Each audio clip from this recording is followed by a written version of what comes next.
Lesson for all channel में आप सभी का हार्दिक स्वागत है। हम कर रहे हैं अध्याय 11। इस क्लास को आगे बढ़ाते हैं। हम आज करेंगे हम एटीपी तथा एनएडीपीएच कहाँ उपयोग होते हैं। हमने पढ़ा है कि प्रकाश अभिक्रिया के उत्पाद एटीपी, एनएडीपीएच तथा ऑक्सीजन है। प्रकाश अभिक्रिया के कौन कौन से उत्पाद होंगे? एटीपी, एनएडीपीएच तथा ऑक्सीजन। इसमें से ऑक्सीजन क्लोरोप्लास्ट के बाहर विस्तृत होती है। ऑक्सीजन कहाँ पर होगी? क्लोरोप्लास्ट के बाहर। ऑक्सीजन कहाँ पर होगी? क्लोरोप्लास्ट के बाहर। जबकि एटीपी तथा एनएडीपीएच का उपयोग आहार अथवा शर्करा को संश्लेषित करने वाली प्रक्रिया में होता है। और एटीपी और एनएडीपीएच का उपयोग कहाँ पर होगा? आहार और शर्करा को संश्लेषित करने वाली प्रक्रिया में होता है। यह प्रकाश संश्लेषण का जैव संश्लेषण चरण होता है। इस चरण को क्या बोलेंगे? प्रकाश संश्लेषण का जैव संश्लेषण चरण। यह प्रक्रिया परोक्ष रूप से प्रकाश पर निर्भर नहीं होती, बल्कि यह प्रकाश के प्रक्रियाओं के उत्पादों अर्थात एटीपी अथवा एनएडीपीएच के अतिरिक्त कार्बन डाइऑक्साइड तथा H2O पर भी निर्भर करती है। क्या कहा गया है कि यह विक्रिया है, यह केवल प्रकाश पर ही निर्भर नहीं करती, बल्कि कार्बन डाइऑक्साइड और पानी पर भी निर्भर करती है। आप शायद यह आश्चर्य कर सकते हैं कि इसकी सत्यता की जांच कैसे की जा सकती है। यह बहुत ही सरल है। प्रकाश उपलब्ध न होने के तुरंत बाद कुछ समय तक के लिए जैव संश्लेषण प्रक्रिया जारी रहती है, इसके बाद बंद हो जाती है। यदि इसके बाद पुनः प्रकाश उपलब्ध होता है तो संश्लेषण पुनः आरंभ हो जाता है। आगे देखते हैं।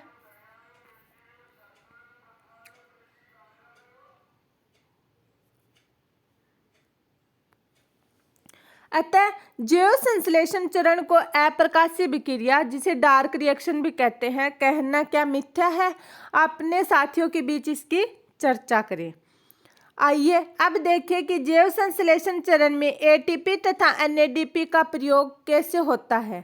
हम पहले देख चुके हैं कि H2O के साथ कार्बन डाइऑक्साइड के मिलने से CH2ON अथवा शर्करा उत्पादित होती है। क्या हमने ये देखा कि प्रकाश संश्लेषण की अभिक्रिया होती है, उसमें जब पानी और कार्बन डाइऑक्साइड मिलते हैं तो क्या बनता है? शर्करा बनती है। यह वैज्ञानिकों की रुचि थी कि उन्होंने यह खोजों की यह प्रतिक्रिया कैसे संपन्न होती है, अथवा यह जाना कि कार्बन डाइऑक्साइड की प्रतिक्रिया में आने से अथवा यौगिकीकृत होने से कौन सा पहला उत्पाद बनता है। द्वितीय विश्व युद्ध के ठीक बाद लाभदायी उपयोग हेतु रेडियो आइसोटोपिक का उपयोग किया गया। इस उपयोग में मेल्विन केल्विन का कार्य सराहनीय था। क्या कहा गया है कि मेल्विन केल्विन ने एक रेडियो आइसोटोप का प्रयोग किया।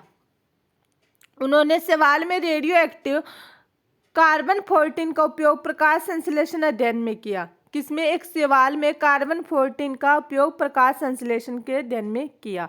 और आपको पता होगा कि कार्बन 14 का हम एज डेटिंग के लिए भी करते हैं, मतलब किसकी आयु कितनी है यह पता लगाने के लिए भी हम इसका उपयोग करते हैं।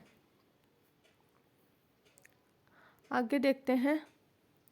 जिससे पता लगा कि कार्बन डाइऑक्साइड की यौगिकरण फिक्सेशन का पहला उत्पाद एक कार्बन वाला कार्बनिक अम्ल था। इसके साथ ही उसने संपूर्ण जैव संश्लेषण पथ की खोज की, अतः इसे केल्विन चक्कर कहा। क्या कहा? जो उसने एक पूरे चक्कर की खोज की भी कैसे कैसे यह प्रक्रिया होती है, तो उसने उसका नाम क्या रख दिया? केल्विन चक्कर। इस पहले उत्पाद का नाम 3-फॉस्फोग्लिसरिक अम्ल अथवा संक्षेप में PGA क्या रखा? PGA 3-फॉस्फोग्लिसरिक एसिड, 3-फॉस्फोग्लिसरिक एसिड या 3-फॉस्फोग्लिसरिक अम्ल रखा। इसमें कितने परमाणु होते हैं ये पता लगाइए। आगे वैज्ञानिकों ने जानने का यह भी प्रयत्न किया कि क्या सभी पौधे कार्बन डाइऑक्साइड यौगिकरण स्थिरीकरण के बाद पहला उत्पाद PGA ही बनाते हैं, अथवा फिर अन्य पौधों में कोई अन्य उत्पाद है।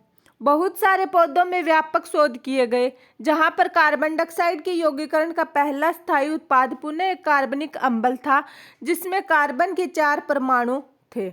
यह अम्ल ऑक्सैलोस्टिक अम्ल क्या था? ऑक्सैलोस्टिक अम्ल या OA था। तब से प्रकाश संश्लेषण के दौरान कार्बन डाइऑक्साइड के स्वांगीकरण एसिमिलेशन के 2 मुख्य विधियों का बताया गया।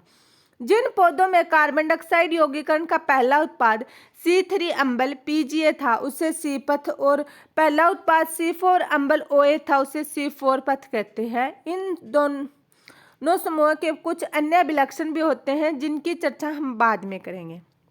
अब इम्पोर्टेंट पॉइंट क्या है, आपको ये याद रखना है कि जो C3 पथ है उसमें पहला उत्पाद क्या बनेगा? PGA। रिपीट कीजिएगा मेरे साथ एक बार। जो C3 पथ है उसमें पहला उत्पाद क्या बनेगा? PGA। और जो C4 पथ है उसमें पहला उत्पाद क्या बनेगा? OA। क्या बनेगा? OA, oxalic acetic acid.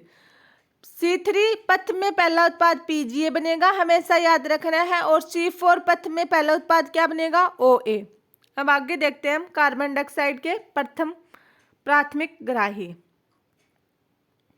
Carbon dioxide के प्राथमिक ग्राही। आइए अब हम अपने आप से एक प्रश्न पूछे जिसे कि उन वैज्ञानिकों द्वारा पूछा गया था जो अप्रकाशीय अभिक्रिया को समझने के लिए संघर्ष कर रहे थे। उस अणु में कितने कार्बन परमाणु हैं जो कार्बन डाइऑक्साइड को ग्राह्य करने के बाद 3 कार्बन यौगिक अर्थात PGA बनाते हैं? आगे देखते हैं। अध्ययनों से पता लगा कि ग्राही एक अणु 5 कार्बन वाला कीटोज शुगर शर्करा था। यह राइबोलोज 1 बाइफॉस्फेट।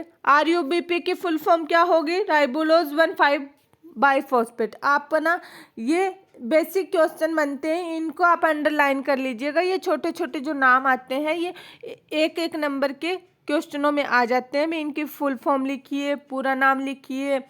NADPH का पूरा नाम क्या है?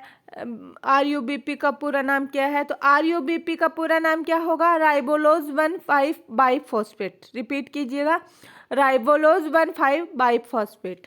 क्या आप में से किसी ने इस संभावना के बारे में सोचा था? परेशान मत होइए, वैज्ञानिकों को भी इसे जानने में बहुत समय लगा और किसी निष्कर्ष पर पहुंचने से पहले बहुत सारे प्रयोग किए गए थे। उन्हें यह भी यकीन था चूंकि पहला उत्पाद C3 अम्ल था अतः प्राथमिक ग्राही 2 कार्बन कंपाउंड यौगिक होगा। उन्होंने पहले 2 कार्बन कंपाउंड को पहचानने के लिए कई वर्ष तक प्रयत्न किए अतः उन्हें 5 कार्बन वाले RUBP की खोज करने में सफलता प्राप्त की।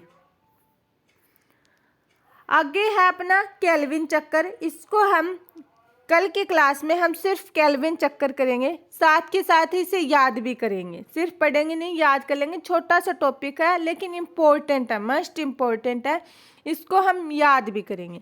तो आज की क्लास हम यहीं पर समाप्त करते हैं। जानने से पहले वीडियो को लाइक, चैनल को अगर अभी तक सब्सक्राइब नहीं किया तो सब्सक्राइब करिएगा। और अगर आपने पिछले लेक्चर नहीं देखे तो चैनल की प्लेलिस्ट पर जाकर पिछले लेक्चर को भी सुन लीजिएगा। डबल की स्पीड पे करके आपकी NCERT रिपीट हो जाएगी। और अपने दोस्तों के साथ शेयर ज़रूर कीजिएगा। और मोटिवेट कमेंट करना चाहो तो कर सकते हो, और कोई डाउट हो तो कमेंट बॉक्स में कमेंट कर लेना, आपको रिप्लाई ज़रूर मिलेगा। Thank you.